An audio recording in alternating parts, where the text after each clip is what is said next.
Hey there, I'm Juan Francisco, and I'm a psychic medium. I'm here with you to explore your intuition, the supernatural, and self empowerment. This is Third Eyesight. Maggie McCormack is a qualified life coach, mentor, and facilitator accredited with the International Coaching Federation with a strong focus on self esteem and well being.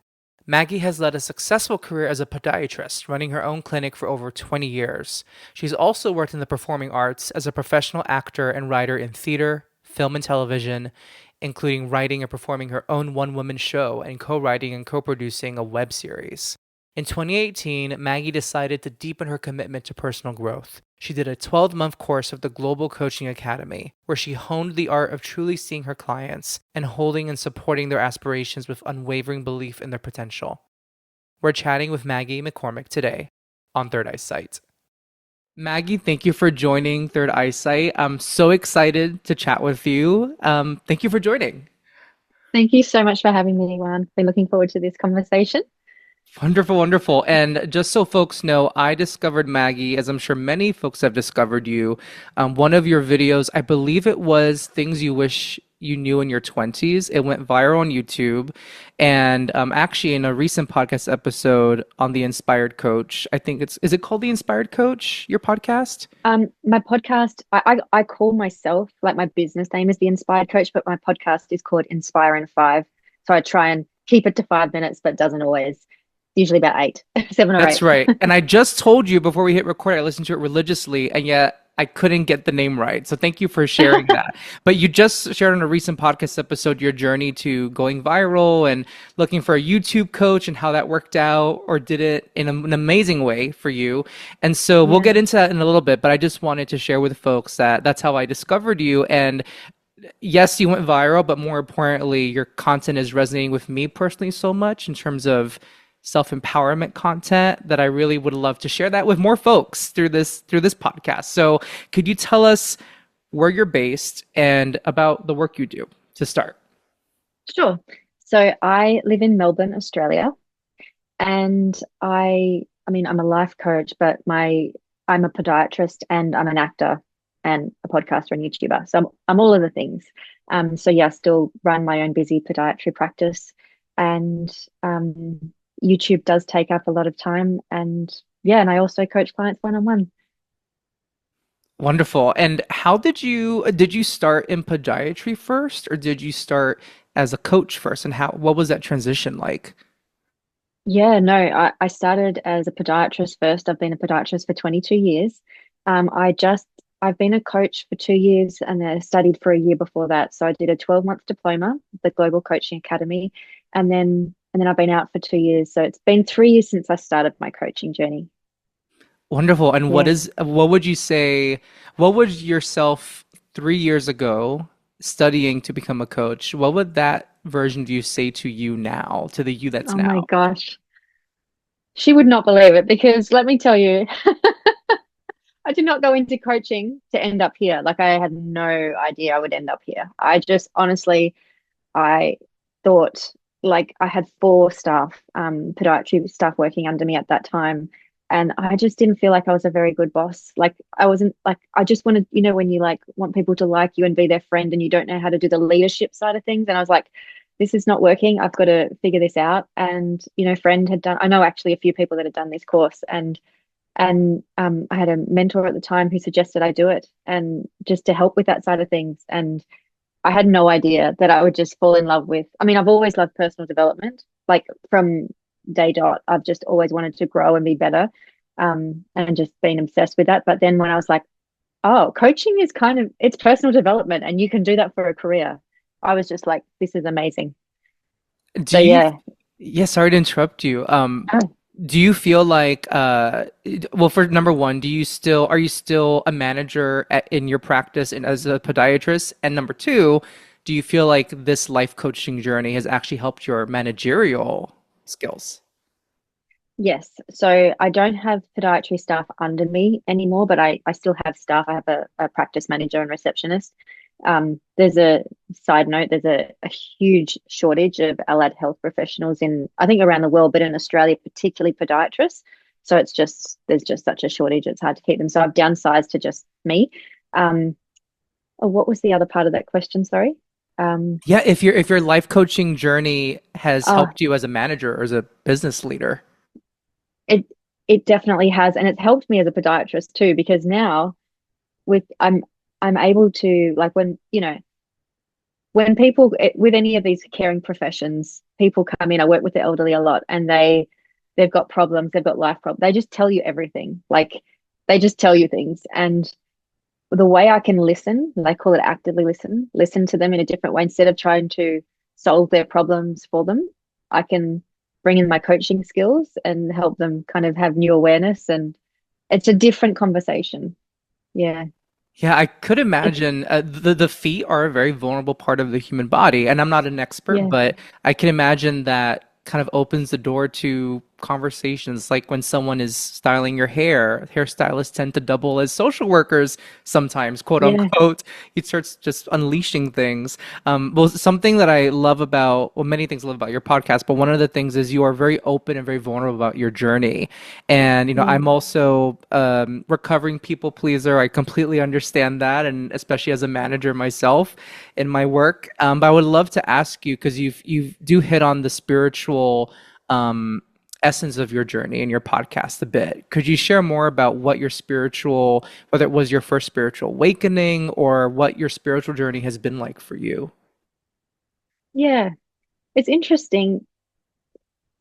There was no one moment, like, you read these books and people went into a meditation and then angels appear and then they had the answers, or like, the Byron Katie's and the Eckhart Tolle's. Like, I didn't have anything like that.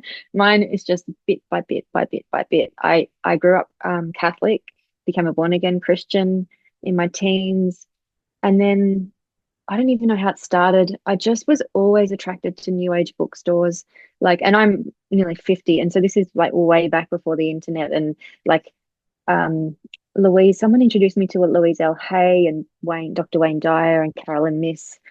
And I heard about reincarnation. At first, I was like, oh, I don't know about this, with my conditioning from upbringing. But then I don't know. I just bit by bit, I started attracting conversations and meeting new people and who were into this, and just slowly, I had an energy healer and I had a intuitive healer. I would speak. I think I was 8 years.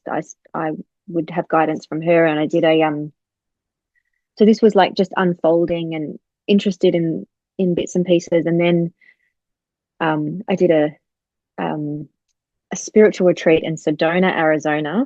Oh my goodness, I that love place. Sedona. I've only ever driven through it, but you can just feel Oh, it all. Yes. it is wild. The animals there are magical. Like, it is wild.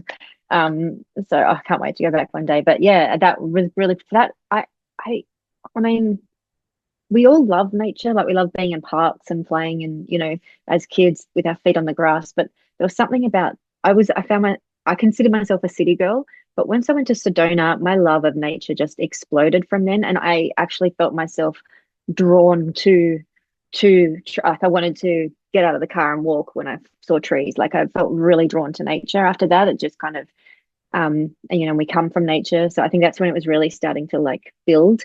And and then about 8 years ago, I met my partner, who is very much on the spiritual path, and he introduced me to energy hygiene and clearing, and I'm part of a group that that so very I'm very dedicated to my spiritual practices. So it's just grown and grown and grown and grown and grown. Yeah, so that was a lot. No, that was wonderful. And I'm curious about one thing, only because selfishly, you and I have a similar journey. I grew up Catholic. I became a born again Yeah. Christian in my teens and college Oh years, wow. actually. But Wow. and I'm curious for you, what was the how do I put it? Not what brought you to the other side. That sounds so dramatic, but I guess that's the way I'll ask it is, yeah, what was it that changed for you? Because those are two very different belief systems. What made the change for Yeah. you? I think it's so hard to pinpoint. Um, it took a while with all the fear that is in those religions. Like, I there was a time that I would go to, I know you're a psychic medium, I would go to psychics a lot and get my tarot cards read a lot. And I always felt so like I'm going to hell, and all, there was that period of like undoing all of that.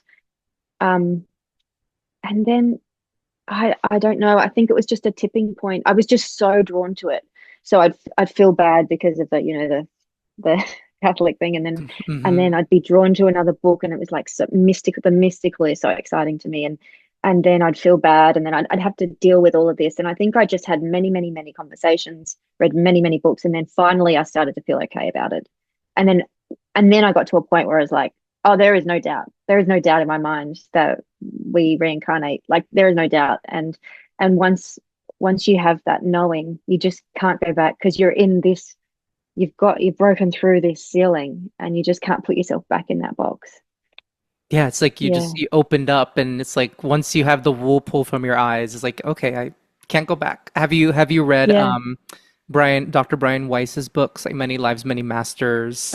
Oh my God, yes. Yeah. Not only have I read it, I've met him. I've met him at a Oh my yes, goodness. he signed my book. Back in the day, Louise L. Hay used to do these seminars called I Can Do It seminars. And she would get a whole bunch of extraordinary people, and they came to Perth where I was living at the time, which is the other side of the country. It's the most isolated city in the world, so a lot of people leave it off their tour list. And anyway, it was Louise L. Hay, Sonia Choquette, um, the guy that did the Four Agreements, Mikkel, um, Yeah, Dr. Wayne Dyer, yeah. um, like all the big shots were all there. It was just insane. And Brian Weiss was there. That was my introduction to him, and he did this meditation. He did this meditation that regressed everyone in the stadium back to I think I remember going back into my mother's womb and remember feeling how wanted I was. And I was like, I didn't make this up. Like, I didn't make this up. It was incredible. He's amazing. And then when I Wow. met him, can I just say, I was like, he was he was like how I imagined Jesus would have been. He was the calmest, most peaceful person I think I've met. Like he was just like, wow. Yeah. Wow, that's incredible. I think he practiced in Miami as a doctor. I think he still lives there. Um, and I grew up in Miami, but I never got the chance to meet him. That is amazing. That is Yeah. incredible. Well, you mentioned the word doubt, and self-doubt is something that you once in a while bring up in your podcast as something Mm. you've struggled with, that you've worked through. So I would love to ask you, because as a psychic medium, and I'm sure for many others who practice as psychics or maybe who don't, just there's so much experience with self-doubt, especially in my opinion. We're conditioned to doubt ourselves in the societies we live in. So could you share your relationship with self-doubt, and how you work clients through their own self-doubt, like some tips or some practices for that? Yeah. It's interesting that you're asking about that because that is the YouTube video I'm working on at the moment because I had this sounds very dramatic, and I don't mean to be dramatic because I'm not into the drama and the glamour of I think, but I had a vision in a meditation just last week, and it was full on for me. It was about self-doubt, and so I've done this video about it. I'm just editing at the moment, and the reason I talk about self-doubt is because, we teach what we most need to learn. It's been a problem for me. It still continues to be something in my awareness because anyone can go into doubt. Like you can have, a great leader of a country who is just on it and they're leading and they're strong, and then they have a moment of doubt, and then we can end up in a war. Like it's really important to not doubt, but also not be deluded and have illusions. And it's just this fine line that we're just constantly refining. But doubt, I think the most important thing about doubt is people really need to understand that about energy because we're used to working with our five senses. I know you're not. You're used to working with extra senses, but people don't realize we're walking through a sea of energy all the time. You walk into a room and it feels weird, and it's like someone's just had a fight there, and you can feel it. Like you can. There's all this energy, and um, I guess that's why. like meditation and clearing and aligning to source and taking care of our system. I call it, going off on a tangent here, but our full body system. So we've got our physical, emotional, mental, and our soul bodies. And if we don't take care of that system, there's lots of pockets of negative, and I don't mean to be dramatic, but negative energy and obsessive thoughts, compulsive thoughts, um, projections. People project constantly, transmitting feelings about themselves, and you can walk past them and you can look at them and make a judgment, but you're actually picking up what they're projecting. And we're walking around in this all the time. So if I'm not on top of my grounding and my meditation and my clearing, I can very easily start to go into doubt. And it's getting familiar with what doubt is, there's usually common themes. For me, it's, I can't do this. I just can't do it. Or I'm failing. I'm constantly feeling like I'm behind and I'm not keeping up and I'm failing. They're my two main themes. Other people have other things, and it's just being aware of how it comes, and getting, sometimes you're unconscious to it and you just believe the thought. It's a lie, and we believe it, and then we can go down a rabbit hole. But sometimes we catch it and then we can go, oh, I'm having that thought again. Is it true? No. Or it feels true. Can I be sure that it's true? The Byron Katie work. I don't know if you're familiar with her, but questioning our thoughts, basically. Um, yeah, it's a constant thing. We've got to take, it's not like we become confident and we never doubt again. It's a daily thing that we need to keep on top of. And that's where reviewing can come in really well, like just reviewing our day or reviewing an interaction. How did we go there? And that's when we can catch it. And just like Dr. Joe Dispenza, you're probably familiar with him. He's Dr. Joe. He's very famous. Yes, I'm actually reading his book. I think it's Becoming Supernatural. Yes. I'm in the Oh, middle of that. great. Yes, yes. Love that book. I used to run listening to that audiobook. um, yeah, and he talks like about how we have 60 to 70,000 thoughts a day, and most of them are the same. Just becoming aware, unpicking them, and being just aware, and that's when we can really just stop doubt in its tracks. Do you often find, well, I imagine you often go on this journey with clients, but I mean, there's so many, I imagine, self-limiting beliefs that we're just taught, that we are taught, right, from parents, authority figures, and um, if you don't mind sharing, what is usually the process or the steps taken with a client to unlearn some of those self-limiting beliefs or the things that were taught to them that are maybe causing this self-doubt? So much of it is awareness. That's the beautiful thing about coaching, because if I was just chatting with someone like we're chatting now, like we're using our conscious mind most of the time, but in a coaching session, you're tapping into the unconscious, and so they come to their own knowing just in the space that you hold, and just by asking particular like questions in a particular way, like open questions, and allowing the subconscious mind to, yeah. So each person's different. It's unique to them, and you just see them just go, oh wow, like they hadn't considered, like something will come up and they're like, oh. And then once they have that new knowing, it doesn't mean they're cured, because then they have to do the work of keeping that window open, because it can just, you know and so that's when practices like journaling and meditation and writing down the thoughts, or I'm big on affirmations. Like um I record, like on GarageBand, actually. I do like recordings of like all of my, positive affirmations and manifestation type things, affirming I am love, I am light, all of these things. Um and I put a lovely music to it, and I listen to it while I sleep. So, and people do mirror work, like there's a whole host of different things. Whatever suits the person, really depends on their personality. Right. No, I love the sound of affirmations, spoken affirmations with a musical background. That's such a lovely idea. That's very simple to do. So it So doesn't take, simple. yeah, that's And you can do wonderful. it yourself. And Yeah. as you're going to sleep, when the brain waves are changing down, Yeah. from beta down to theta, like, and it just goes in. Yeah. And there's something you said about I forgot how you put it. I'm going to paraphrase you. Something about not doubting yourself, but not being delusional either, somewhere in the middle. And Yeah.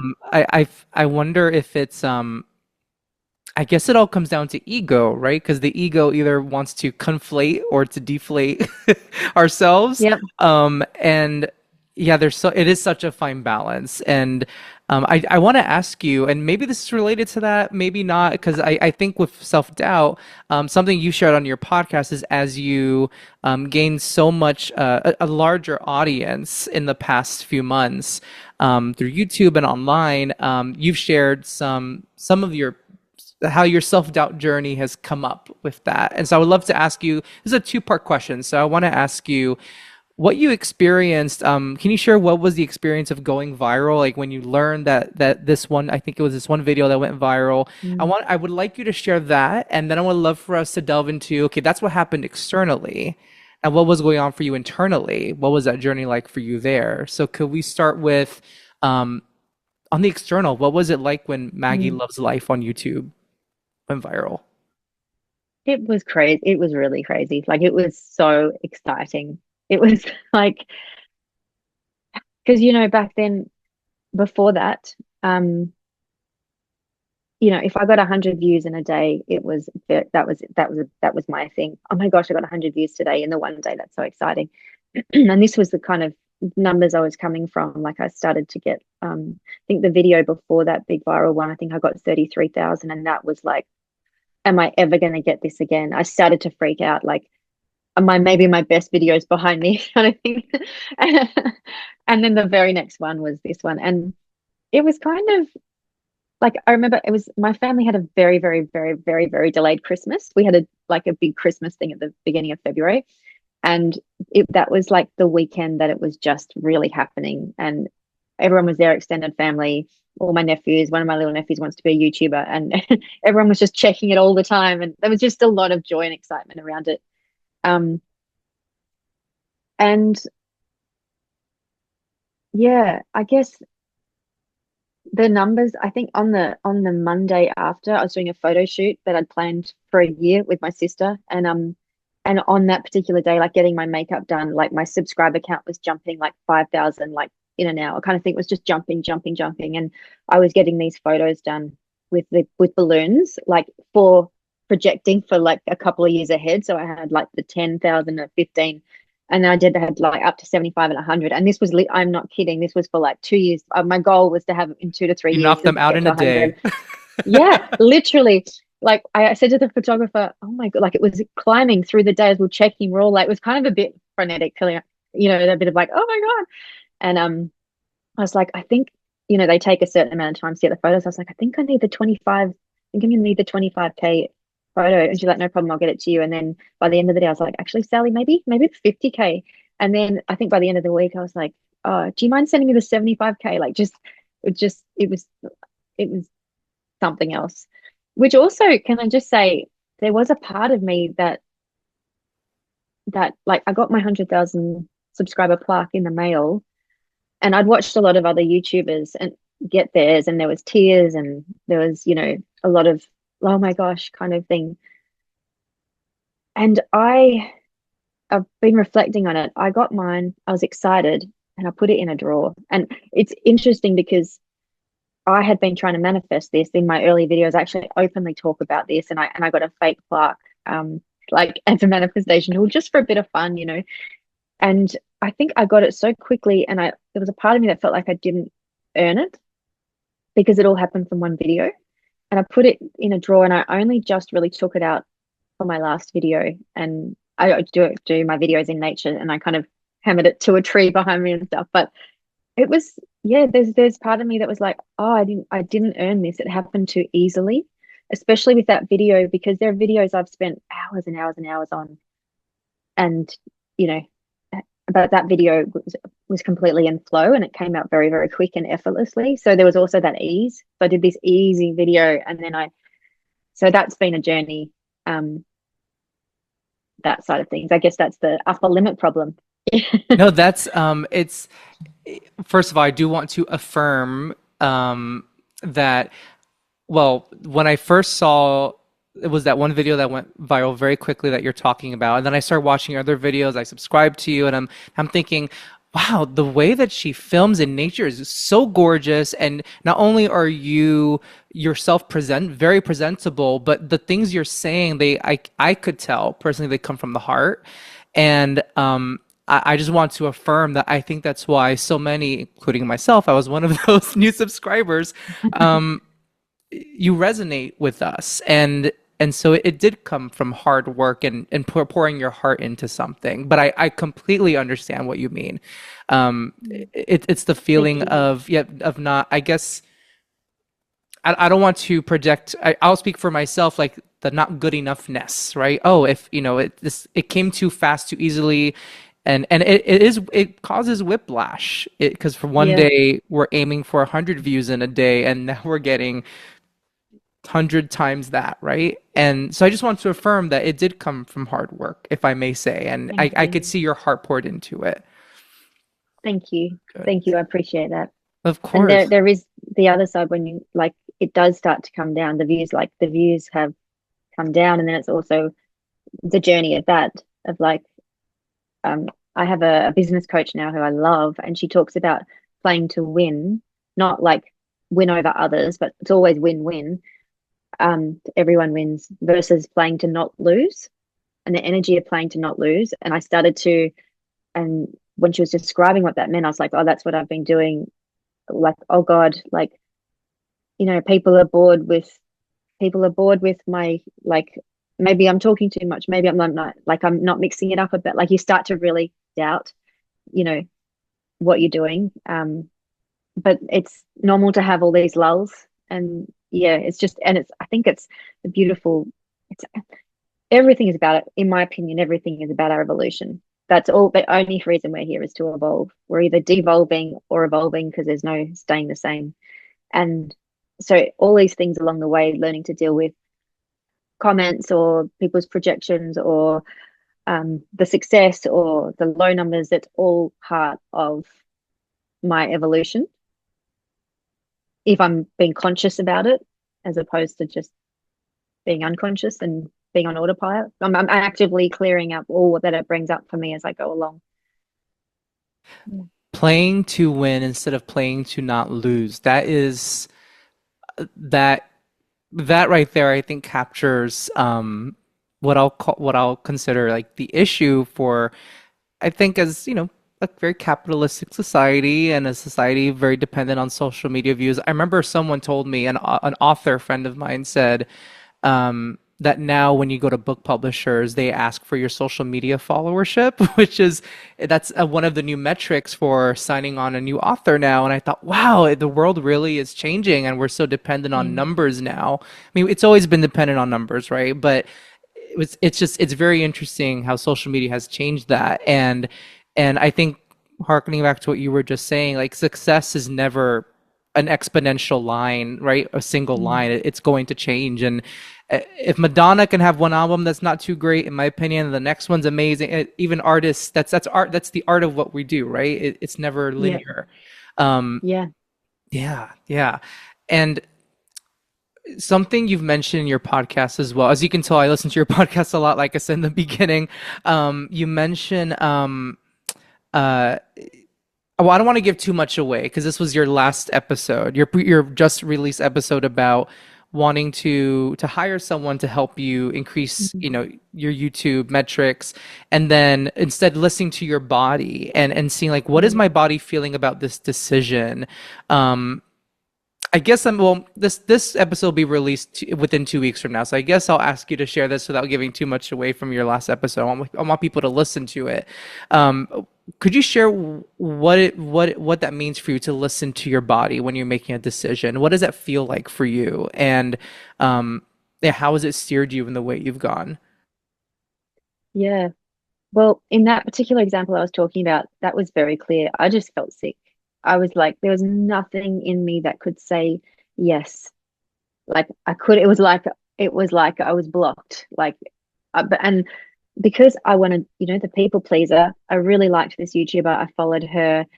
I just, I've used to be the type of person, if I'd been in a shop a really long time, I felt obliged to buy something. Like, do you know what I mean? And we'd had this great conversation. And yeah, I just felt so sick. I was like, I mean, it's just so obvious. But it's not always like that. Like sometimes I'm really like I feel, do I feel expanded or contracted? And that's, I mean, I think for people that a lot of people are cut off from their body, they're not even in their body. They disassociate so much that they're just kind of out there and they're a talking head and they're not. And so I guess for those people, getting into a dance class or a Feldenkrais class or some kind of somatics thing to help them in their body, and then they might be able to hear their body and notice the sensations. Um, but the only way to describe it, I wish I was one of these people that had like a voice that was like yes or no. But for me, it's just like, oh, what am I feeling? Like, what am I feeling? Do I feel like I can breathe or do I feel a bit, oh, and sometimes it's so, so subtle. And sometimes I'm not sure. And I think that's when the decision isn't that big a deal. But on the big, big, big deals, um, it's more clear. Yeah. Right. That makes sense. And I wish I had a voice that would, a booming voice says go forth, right? And but yeah, even as a psychic medium, when I share with folks, because even every human being is different how they receive information. I believe we're all psychic. I should have said that first. We're all psychic and we all receive information differently. I don't think it's about better or worse than the next person. And so I wish that I could see spirit, but maybe a part Mm, of me would not be ready for that quite yet. I would be a little bit freaked out. But the way I feel spirit and I feel messages is just through a feeling or a knowing. And I've learned it's important for each of us to honor how we get those intuitive hits for ourselves because that's we need to lean into what feels right and how we interpret that information, we receive it. And so uh I do want folks to listen to that podcast title. What was the title of that specific episode? Do you the very last one about the body Yes. doesn't lie. Right. There we go. The body Yeah. doesn't lie. Because there's a decision that you ended up not making, and you just previewed it a little bit, but you go into more detail about what ended up happening as a result of not making that decision. And I think it was such a wonderful lesson for me to hear personally in listening to oneself and just going with what feels right, even though it may not make sense to other people. Like, why wouldn't you do that? And yeah, I think with social media, it is very easy to get caught up in, post every day and Mm, use this prompt, this hook, and yeah, I won't go into my journey there, but it is there's so much more, I think, more opportunity for folks like you, like me, to just listen to what feels right as we're posting, because there's so many formulas now, so many formulas to follow. yeah. Yeah. And it's interesting that you say that because I'm going to be moving a little bit more into that space. So I just love YouTube. I feel safe in YouTube. But with my new business coach, we had to pick one other platform, and my next favorite platform is Instagram. I don't love it anywhere near as much as YouTube, but so one of the things is posting content. But she says that you cannot post if you're not feeling it. Like you can't force yourself. You wait till you've got the right energy, the right frequency that you want to share with people, and from that place. And if you're not feeling it, you just don't do it. Um, I love her. I feel so aligned to her. I'm so excited to go. I But love yeah, that. Yeah, I yeah, made that decision to go that route and to follow that approach back in December. I felt so I was putting out content on a very consistent basis, but it wasn't feeling true to who I am. And I yeah, decided, let me just feel it out. And ever since then, do I get less attention on my stuff? Yes, I do. But then I had to ask myself, well, why does that attention matter so much? I had to do yeah. some deeper work there. But so I wish you so much luck in following that journey of just Thank following your you. intuition for social media, because it's not usually put in the same sentence, intuition and social media. But I do want to ask Yeah. you before we wrap up, what is one as a life coach in your industry, what is one misconception you feel people have about your work as a life coach or just the field of life coaching that if you could debunk it, what would it be? Yeah.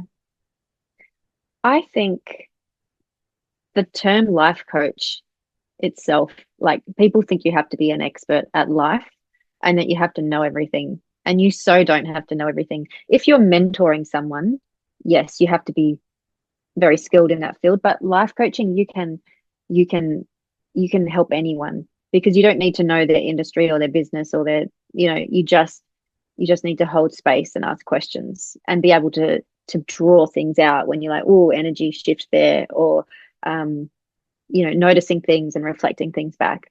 And so I've come across so many people who think life coaching is such a trite title. And so I mean, I call myself, I haven't settled on, but exactly what, but basically a self-esteem and well-being coach, because I think without self-esteem and without well-being, none of the business executive stuff or whatever you want coaching in, none of that can have it. All underneath it all is self-esteem. But self-esteem isn't that sexy. People they don't want to work on self-esteem. So it's just, yeah.